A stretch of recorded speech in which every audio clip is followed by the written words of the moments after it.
Welcome to WellKit, the podcast where we discuss workplace well-being in all its forms and we explore what it really takes to create healthier workspaces.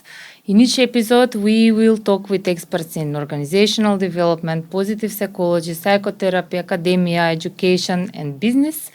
We combine science with practice, and everything we do is about helping people and organizations grow sustainably, meaningfully, and well. WellKit is enabled by FitKit, the app that is improving well-being in the corporate world with flexible and personalized solutions for exercise, relaxation, and mental health care. I am your host. My name is Anna Kostovska. I am a licensed psychologist with a background in people and organizational development and leadership. And in my work, I create environments where people feel appreciated, supported, and motivated to realize their potential and the organizations to continuously grow.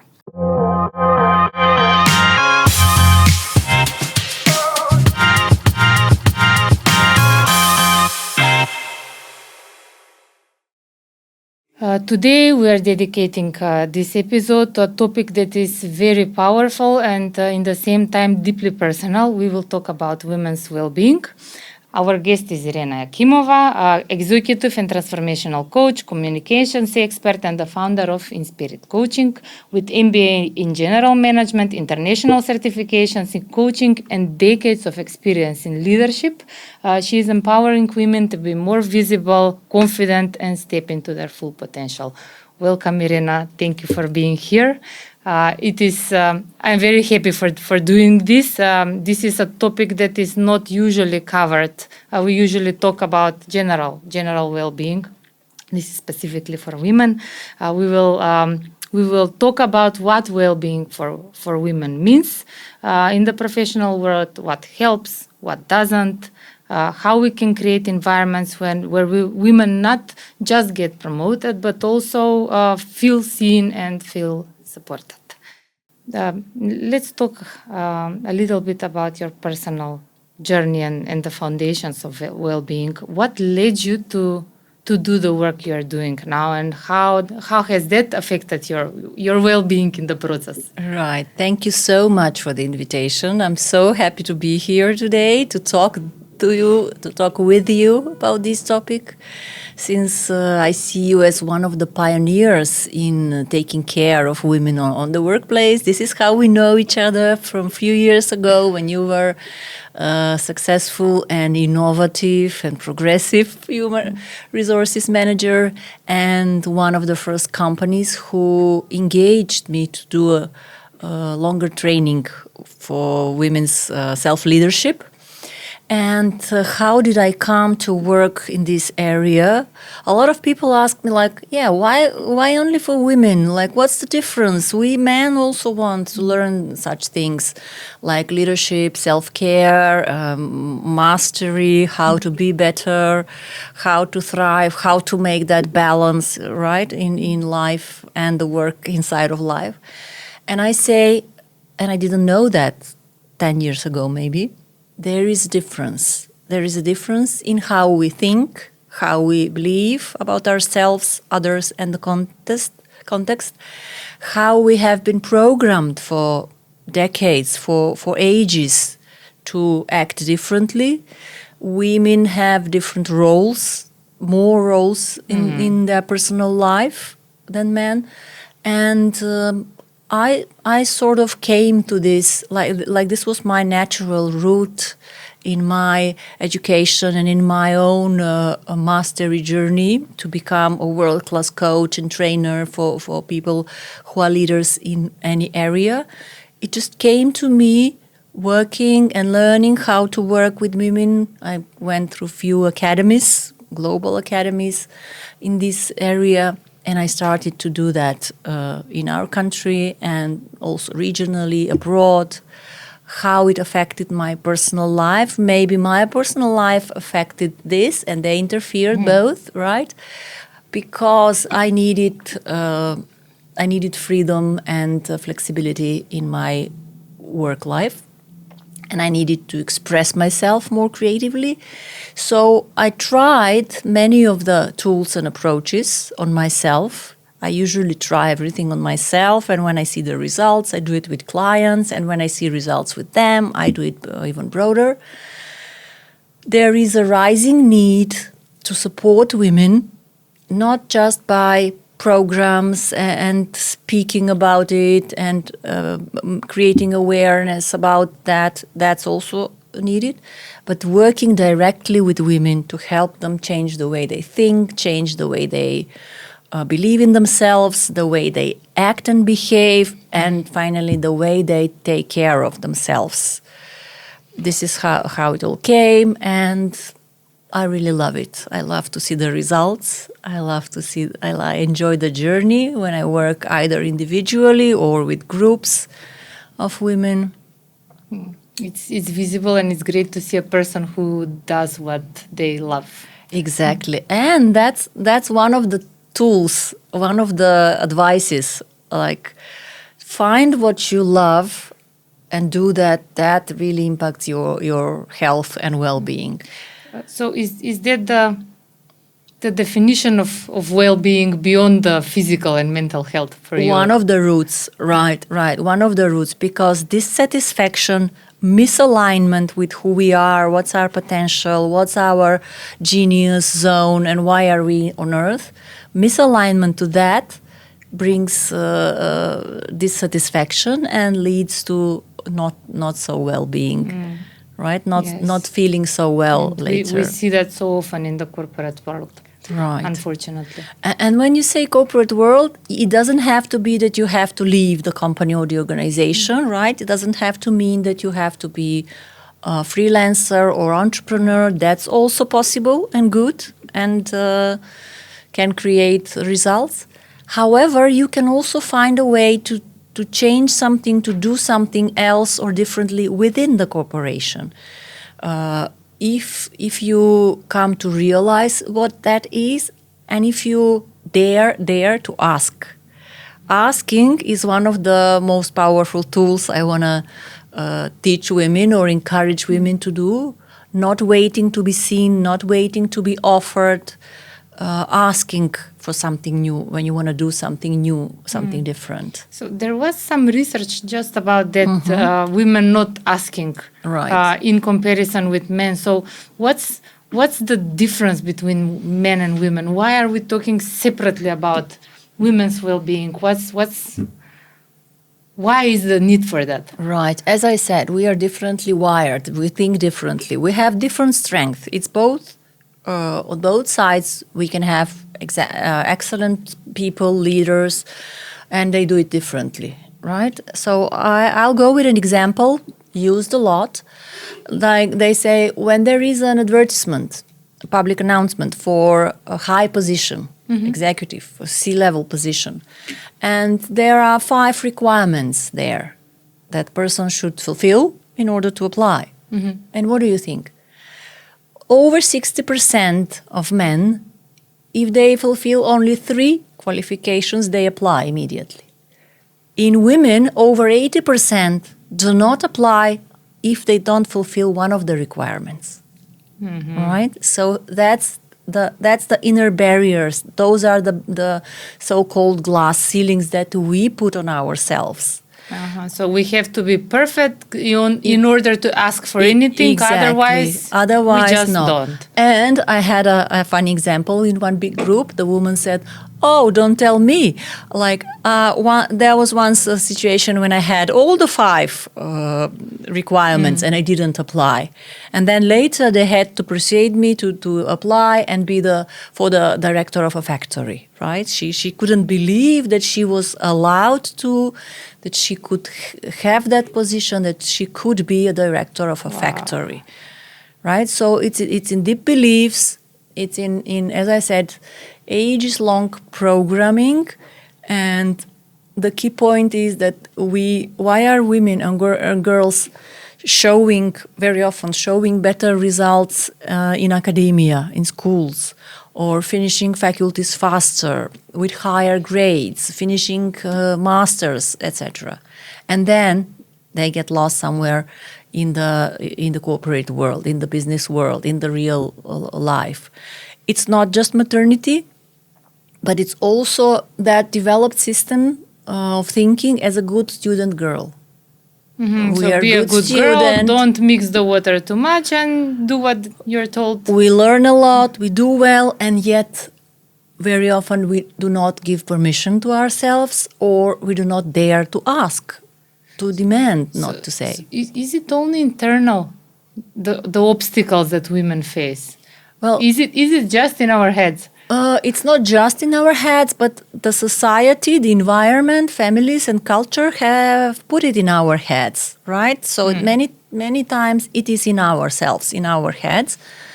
And of course, there are the realistic obstacles in the real life, in the real working life, how companies are organized, how they treat their employees, and that's another level. That's different level of obstacles.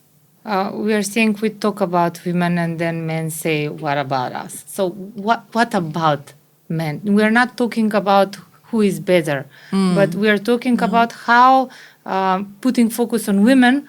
How does that affect men? Right, and I would also say two things. Men also need special attention on their well-being because they have different pressures than women, right? If women are trained, programmed to endure, to be present in many roles as caregivers, caretakers, elders, children, everything, and to be professional, then men have a different pressure on them. It's that they have to provide, they have to earn a lot, they have to be successful. They're primed from their childhood that they have to be tough and tough, right? So man up. It would be nice if organizations work and support men to be able to get in touch with their emotions, to feel more relaxed. I've worked with men executives exactly on this topic when we were working on leadership executive coaching. They also didn't know how to relax, rewind, regenerate, right? They were close to burnout. And on the other hand, special attention, different approaches, I would say, different practices for women to be more confident without having to do it all themselves. Right? Different. And maybe even as you are more aware of me than me at the moment, what different practices exist, like enabling longer maternity leave or breastfeeding hours, other support, kindergartens, you name it. So women are supported to be allowed to be both mothers and professionals. Right, we were trained to be either or, to make a choice. Right, and so many women left their babies to be able to go to work. Right, or postponed being a mother. Right, so we should be allowed and supported to be both. Of course, there are some months when you will focus on the baby only or on your pregnancy, and then there are some periods when you should give more to your career. So you don't have to be in perfect balance every day, every month. But these systems that will allow the woman to be mother if she wants and to have career, we all have careers if we work something, even housewives have a career, that's a career, right? You know that as a career counselor. The unpaid job. Yeah. So that's the area where we need to work for women to have better well-being at work. It's different approaches are needed for men and women, and there are some approaches that are really neutral, that are really general for all. Like, maybe we'll speak like psychological safety, good culture in the organization. That's valid for both men and women, right? So what is happening at the workplaces right now? You've had a lot of experience with coaching men and women, and from what you see, what is happening when it comes to women and well-being? I've worked with organizations and companies here in our country and internationally, mostly online. And I must tell you, there are some human traits and human situations that are present and valid for everywhere.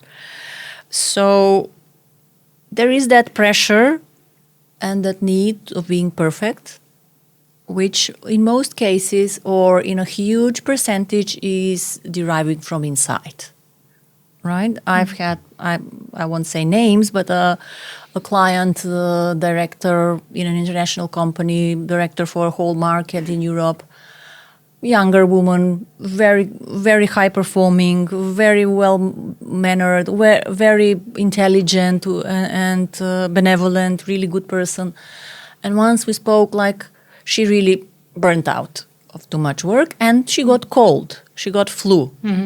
And she felt guilty because she took days off to cure the flu.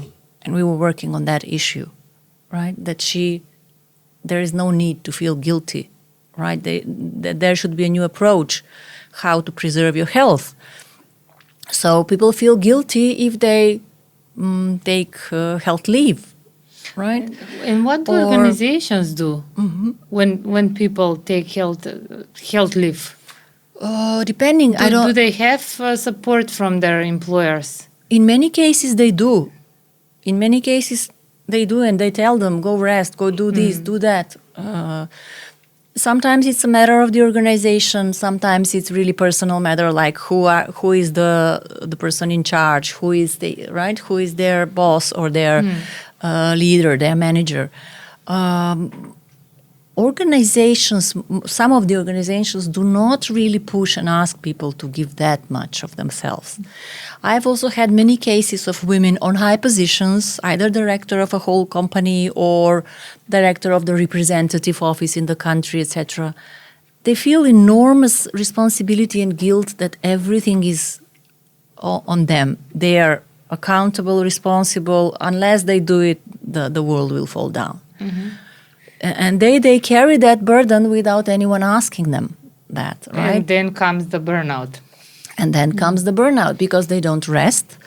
They do not know how to delegate well, right? The fear of delegation and the fear of giving feedback, etc. So as we speak now, it sort of clarifies to me. Training, they need training. They need coaching. Luckily, companies in our country here and other companies have hired me or other teams to work and to help women before they go on a leadership position or immediately when she stepped to a leadership position. So we help them, we teach them, train them, coach them, right? How to behave, how to think, how to organize yourself in a leadership position. It's refreshing position. to hear, Right? Because usually, what happens? People that are good at their job are appointed managers, but these are totally different competences. Exactly. Being a good worker and being a good manager, Exactly. and usually they're just told, "You're great. Now go and manage the team." You will be promoted. Exactly. Yeah. Right. A completely different person, a different identity, different set of skills are needed when you're a high-level professional, expert or whatever, and when you need to lead, manage a team or a whole company, a whole organization. So what usually happens in the transformation? What is the topic that you're working most on? The mindset, the identity shift. Now you are in a different position. That's a different identity. We work on the mindset, how they should start behaving, thinking differently, right? Change some behaviors that were good and working before, change them, and beliefs most of all. I have an example. For example, I worked with some women who were promoted to HR partners in a big organization, and we worked a lot to change the mindset that now they are also in the leadership and that then they should behave in the same way. And when someone asks them, like, can you do this? Yes, it's urgent. We learned how they should say, when do you need it? Urgent now, urgent today, by urgent Friday, tomorrow. Yeah. They were not asking; they were just taking. They said, but we cannot refuse them. They are leaders. I said, you are leaders as well now. You should not refuse them. Just ask, when do you need it? Yeah, and such small things similar to this make a great difference in the way you think, in the way you perceive yourself, in the way you communicate, how you spare your time. One of the biggest tools I learned in a productivity training led by a man, a well-known world trainer, is the biggest productivity tips are around rest, pause, self-care, regeneration. Right? It's not the more you give yourself, the more you spend yourself, right, in the work, that results will be better. No, we are not taught that we can rest. I work with leaders to start taking a lunch break. Yes, they don't eat. Many people eat on the keyboard. Eat on the keyboard. Yeah. They don't eat well. Or we speak about simple things like, okay, can you grab on the way to work? Can you grab a smoothie, a juice somewhere? Like that simple things. Can you go somewhere for the weekend? What do you love to do? And they are really surprised that we talk about things like this when they expect that we will only talk about strategies and behavior and appearance. Yeah, it's really sad to see people getting good positions that are anticipating that their life would be very stressful, very hard, and that they will need to give a lot of themselves, including their health. So, and this is an issue for men and women. But what's the biggest difference here? Biggest difference is in the delegation, I would say, and they spend themselves differently, right? Give away them. Maybe women give themselves more emotionally and mental stress, and men give themselves more physically, in the physical exhaustion, right? And in that level of hormones that are stress hormones, cortisol, and so in the competing mode, right? They exhaust themselves in competing, in taking control and power over everything. And women wanting to be perfect in all their roles, like a perfect mother, wife, partner, daughter, cousin, and perfect manager, perfect professional. Everything to everyone. Yeah, at the same time. At the same time. It doesn't have to be like that, right? We don't have to be perfect, and we don't have to work more and give ourselves more. We need to learn how to do it wiser and to give the right results, to focus on the right things that we should do, not do everything. I know they tell me, like, but the time that I need to teach that person or to tell them 10 times, I do it myself easier. That's the biggest excuse for not delegating. Exactly. It takes time. They will not do it as well. It's a very often response, and I say, but by this, it's not just that you will have a burnout. You are not developing these people, right? You're not developing them, and there are maybe you should just use a different way. If you tell them 10 times, maybe they're not auditory persons. Maybe you should give it to them in written. The 11th won't make a difference. Yeah, or tell them to do it, to try it, and different things. So how do you overcome this? Again, changing the mind shift. How do we think? How do we believe? I tell them like this, for example, to many of them, locally and internationally. Like, do you have a computer? Yes. Provided by the company? Yes. Do you take care of it? Yes. Do you have a company car? Some of them have. Or a company phone? Yes. Do you have a desk office? Yes. Do you take care of that? Or do you just spill coffee over it? You don't charge it? No, I take care of it. Exactly. And I say, okay, those are all assets of the company, and you take care of them, right? And I tell them by the name, like you. But you, Anna, you are a more expensive asset to the company than the laptop, than the computer. Why don't you take the same care of you? And then they shift a little bit. And they realize, and I tell them, you are responsible to take care of Anna the manager, of Anna the director, of Anna the leader, or Anna the programmer, this expert or that expert. Not to spend her like that. And there comes a shift in the mind, and then we learn behaviors. What does it mean? Like what you should do, what you should stop doing, what you should change. What does it mean? What do usually managers, newly appointed managers, need to start doing or stop doing in order to support this?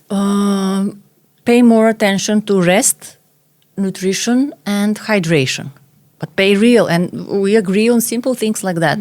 You will buy, drink, smoothie or juice or anything every day in the morning. You will have a normal breakfast. You will take a break. You will move. You will, if they work on a computer longer hours, you will get up and just walk in the office or anywhere every half an hour. You will talk to people. You will have, you will walk in the morning. You will walk in the afternoon. I've worked through an American company. I've worked for TikTok leaders, high-level leaders, and I also remember talking to few of them in these processes when we were coached, but we cannot get the phone off. We get messages even in the evening. I said, are these messages urgent? Well, no, they're for the morning, so it's your choice if you will read the message in the evening or read it in the morning. You cannot stop people sending messages or notifications, but you can choose whether you need to read them in the evening or you can read them in the morning. So what happens if they read them in the morning? In most cases, the same. They cannot do anything in the night.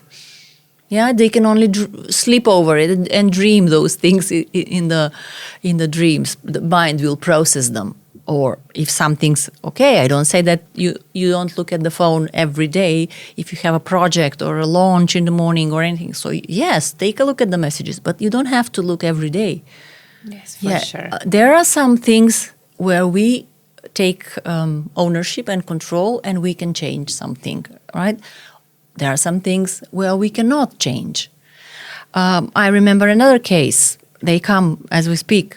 I was working with a regional financial company here in Skopje, and one of the persons, for example, had an issue to take one day to work from home. He was from another city, traveling every day, back and forth, morning and afternoon. And didn't want to work from home, and even one day. Even one day. And then we broke the barriers. Why not? What does it mean to you? What are you afraid of? What you should do?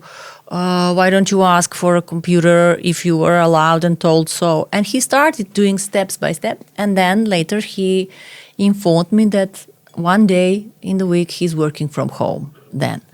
Another person wanted to go to the mountain, to climb a mountain, just a short hiking. And she just couldn't find time. I want, but we have so much work, etc. That was a group coaching. Through the coaching, we came to the conclusion that it can be in the morning. He can go in the morning if he looks at that not like luxury or hobby or something I do for me, but if it looks at that like fueling, putting gas in the machine. A necessity. Right. And then he started to go on Vodno. He sent me photos, and you can guess he was more productive later in the afternoon. And he didn't even stay until 7 or 8 in the evening to do his job. Yes, there are many evidence of that, even with the 4-day week work, where people do the same amount of work in just 4 days and feel a lot happier. Exactly. So obviously it can be done, but it's here. I don't think there is any company doing that. 4 days, I know some companies and organizations who have a short Friday. They work until 2 and they keep it for months. To some, I am a client, a production house. To some, I've worked with them, so they keep that. Good. I also haven't heard of another company apart from mine, that sometimes work 4 days a week when I focus on a long weekend or a trip, etc., and I'm more productive in the 4 days than if I work. And actually, I made this shift a few years ago. It was one spring, and my husband said, like, we have these. Sometimes you have these 3 long weekends with holidays in spring. And like he planned every one of them to go somewhere. And I said, oh, no, this is impossible. When shall I work? I'm a small company. I'm an entrepreneur. Oh, we cannot go 3 weekends. And then I said, which I usually practice on myself, I said, wait a minute, you're looking at this as a problem, as an obstacle. What if you look at this as a challenge, a positive challenge? How can you work differently to be able to both go to weekends and do your work? And I was waiting forward, anticipating the weekend, or coming refreshed from the weekend. And you can guess, I was more productive in the 4 days, either Monday to Thursday or Tuesday to Friday, depending on the weekends. And now I keep that policy, I keep that belief. And when I go for a weekend somewhere, or even if we stay here in the city, I deliberately focus on refreshing myself, regenerating myself, getting the energy that I will need throughout the week. Do some things over the weekend if I feel good, if it's really time connected, deadline connected, and if I have the energy and the focus. But I focus on rejuvenating. I cannot say only resting, because I do many different stuff over the weekend, connected to the family as well. I focus on rejuvenation, regenerating my energy. So this is something that any of us can do personally. Yes. What can the companies do to support the well-being of women and men? And men, right. From what I've seen in working with companies, I would suggest they ask them. Different people need different things. First, ask them, make a survey, a true survey. Choose a group that will work on that, and then really provide it, really convey that if it is possible, if the process allows that. Ask people. So we have physical well-being, and we have cases of provided fresh food and healthy food. We have cases of provided gym, or trainers who come do some yoga, stretching, other things with the employees. Or we have some memberships provided to fitness facilities. Yes, there is the Fit Kit. Exactly, Many organizations have that. And they should continue to use it and even increase the use, right? There are also different other ways they can. For example, I know people who want to climb the mountain, but they cannot move themselves, start themselves, so they can create groups around that. So ask the people what they need and provide that, right? Or other hobbies or other things. And then we have the mental and the psychological well-being. Also, a healthy environment where there is no toxicity, meaning gossiping, talking, not respecting people, saying one thing, doing another thing.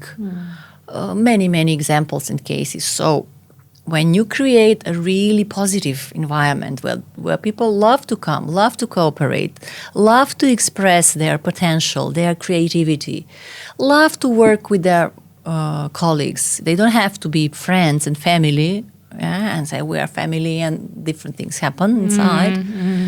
So create a positive culture, a rewarding culture that sees people and says, thank you for this, you did this well.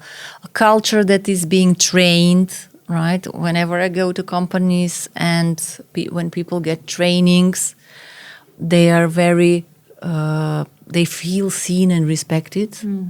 I remember another company when a woman said, oh, I'm so grateful to my company for providing me a training like this. I feel so respected to be able to attend such an expensive and top-notch and quality training I've never dreamed of. And they feel respected, yeah? They feel given something that they might thought they would never be able to allow themselves. What else? Psychological safety. It's been talked a lot about this, right?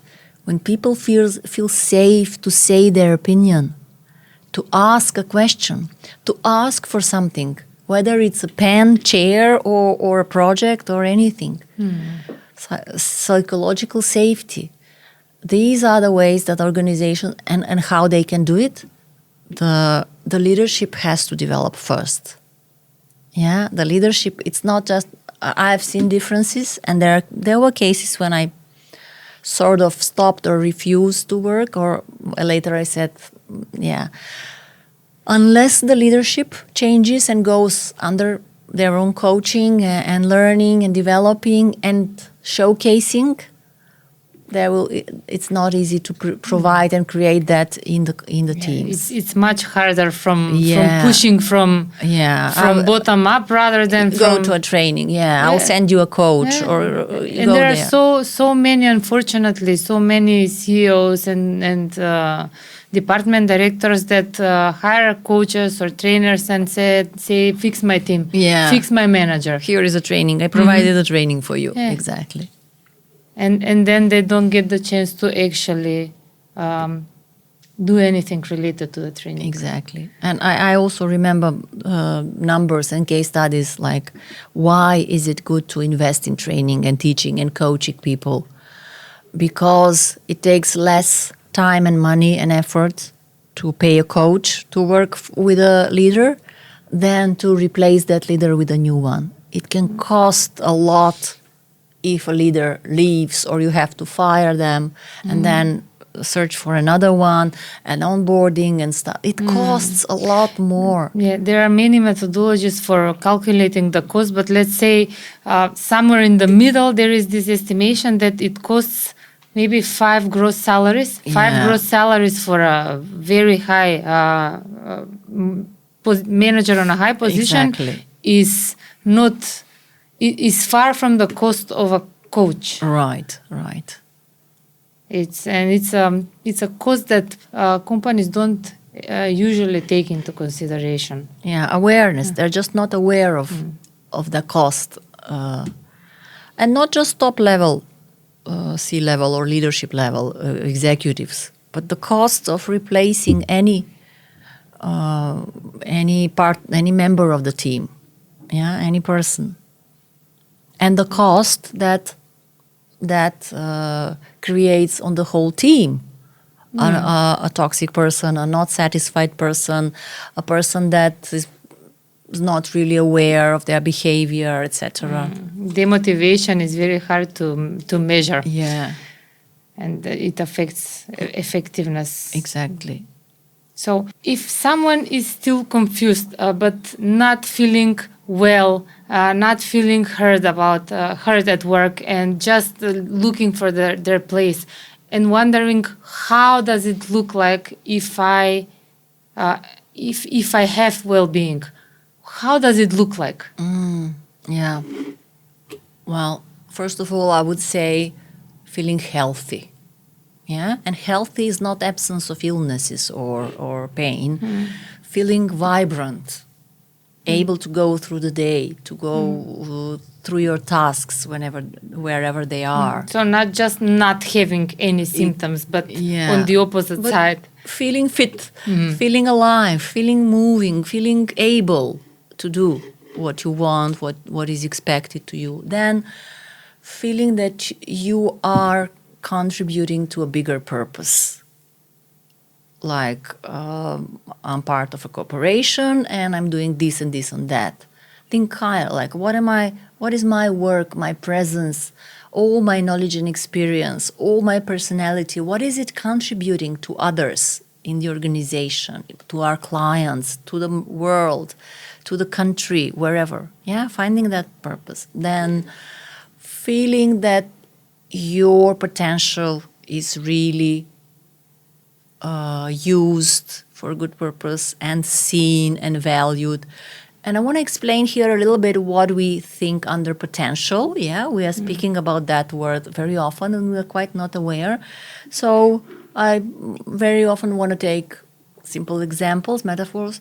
The potential of this glass is to hold a precise amount of liquid, right? I guess this is 300 milligrams or something. That's the potential. And this glass is, at the moment, is filled with, I would say, 40%, right? So it is able to hold more water, but not more than 300 milligrams, as I guess, or maybe half a liter, this one. And that's with people, yeah? What are we able to make, do, be, feel, contribute? Not by doing more, right? Not by doing, just feeling in it. So what is our potential fully used? Am I giving not the most of me, but the best of me in my work life and at home and in my other roles? And what is the best of me? What am I best at? What's my purpose, my happiness, my lightness? Let's come back to the beginning when we started. For example, this is a very, very common example. A person works in a certain organization, company, and at a certain moment they start to feel that they are good at teaching people, training, mentoring people, working on people's potential, right? And they would love to do that. And the choice is keep on doing your work, being silent and satisfied, waiting and dreaming that one day you might be that trainer or this or that. The other route is to start engaging into learning some new skills. Go to the HR department or colleagues and say, you know, I have these skills. I feel I'm good at that. I could do this. I could do that. What do you think about that? And they might say, yes, that's a good idea. Do you need to learn something else? And that person starts to train to get skills and experience and, for example, offers, let's do this small training in the company. I can do it with 5 people, 10 people. So let's take an example from an engineer or a team leader or a shift leader or I don't know, whatever they would work in the company. They can start doing this in the company. Right? They don't have to go and change their profession, open their own company. That's also good. So I'm just speaking that we can find different forms of doing what we realize that we love or are good at. So it's not necessary to change the job if currently it's not fitting our idea of what would be the best for us. Exactly. That's good for everybody to know because this generation that comes to work now, the Generation Z, that is a very serious issue for them, as the research says. If it's not fitting, the exit is only leaving the company, the solution. Right. And we need to speak about that more, that conditions are not final, right? That they can change. Exactly. But that proactiveness is so rarely seen in companies. People usually do their job, wish for something else, and are happy if they get noticed, if they get promoted. How can we personally change that? How to help women and men ask for what they believe they can contribute? Encourage them, speak about things like that. Maybe encourage the HR managers, leaders, experts, whatever the title is, to start seeing more in people, see more in the people, see more for the organization, right? Encouraging them, asking them, and encouraging owners, senior leaders to see this opportunity in their people and guide them, mentor them on that way, right? I've seen cases and I also had such a similar experience when I was a director or employer in an advertising agency. People who had talent, and then we invented new activities, new sectors, right? So and instead of leaving, they move the company forward. That's really inspiring to hear, and let's hope that those examples are going to be more and more, because that's how people will get appreciated and more productive. Yeah. And obviously, coaching helps speed things sometimes when things are stuck. Right. And let me again use this opportunity to briefly explain what's the difference between coaching, training, and mentorship. A lot of people do not know. So training is when we teach people something. When I'm a trainer, I teach them some skills, some new knowledge. It's how to use the new program. Yeah, or how to communicate, how to speak in public, how to do this or that. We teach them, or how to do some leadership behaviors, right? We teach them either in a group or one-on-one teaching, training. Mentor is a person who has the similar experience, knows the industry, knows the company, knows the work, and guides, supports, advises a person to move forward, to grow, to be promoted. And I also encourage these programs in companies. They should think about mentorship programs. People from the company with a little bit of training how to do this can be excellent mentors. And finally, what do we coaches do? What's coaching? We work with people on changing of their mindset, how they think, how they believe, how they do different things. We work with the inner potential, right? Sometimes they don't see it, they're not aware of it, they sabotage themselves, they block it, and we work on that level. So a person chooses a different perspective and a different behavior, and they get different results from before. So in my work, I combine. I sometimes teach a little bit and coach. So it's different. In coaching, we don't tell them what to do, but we do give them some tips and techniques if we have agreed. As I said before, for example, okay, if we've agreed that you will do this is important. So can you, for example, buy a juice every morning or do this or that? Or we give them some techniques how to, okay, when they've chosen that I want to speak in my team or at a meeting, we teach them some things, how they can do that better. So these are the differences. And I want to share this again, as I said, because a lot of people do not know what's there, what's going on, what to expect. Coaching can be one-on-one. When we work with one person for a few months, we meet for an hour. Usually it's around hour and something, depending on whether we also teach something.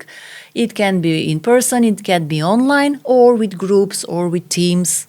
Again, we use the power of questions, power of exercises, power of getting it from them, from inside, right? So they say, aha, I could do this in a different way. Aha, we've never thought of this like that. Yeah, and the responsibility is a lot bigger when it comes from within rather than when somebody else tells you do this. Tells you just do it. Yeah. So that's wonderful. And it's really great to see that people are more and more aware about the skills that they need.